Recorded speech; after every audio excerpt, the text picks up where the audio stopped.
Alright, so here we go with video number 2 when it comes to theme.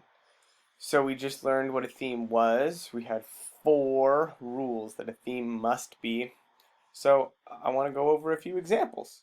See if we can figure out what a theme is and what a theme isn't. So over the weekend, I just watched Frozen 2.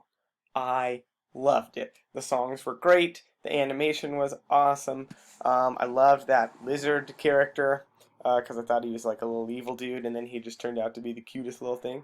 But I think a lot of us have seen Frozen 2, and so it might be helpful to look at Frozen 2 and figure out like what is a theme and what is not a theme. So I want you to look up here. Is this a theme? That's the question, and we'll be looking at examples from Frozen 2. So first up, we have love. Is love a theme? No, love is not a theme. We can't really apply just this one word love to our own lives.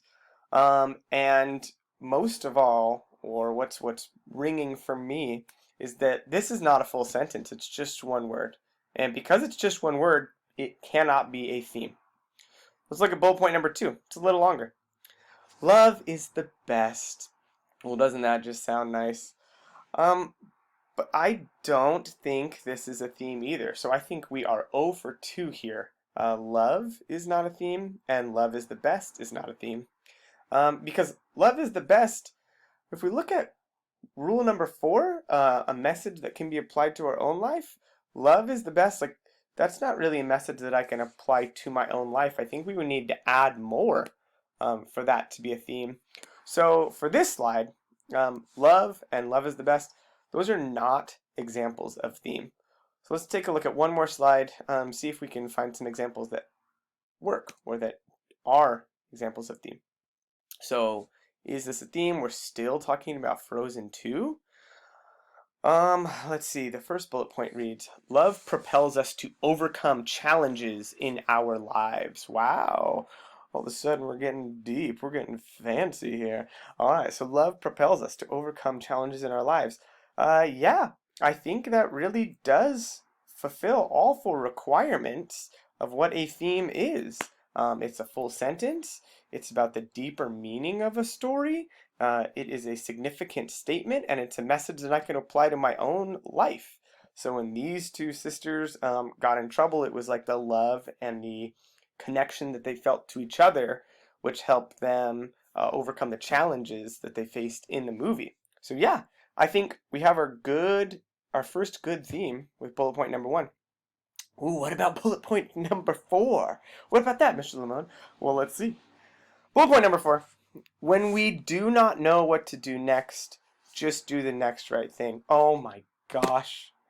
Yes, this one is a good theme as well. And this one, I was excited, took language from the movie itself.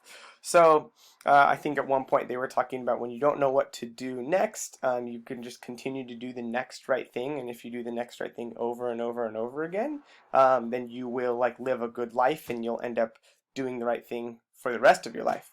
So this is a full sentence. It's a deeper meaning. It's a significant statement. And it's a message that we can apply to our own life. That's all 4. Those are the 4 rules. So yeah, we have 2 really good themes here. Again, you're welcome to pause whenever you want and take a look.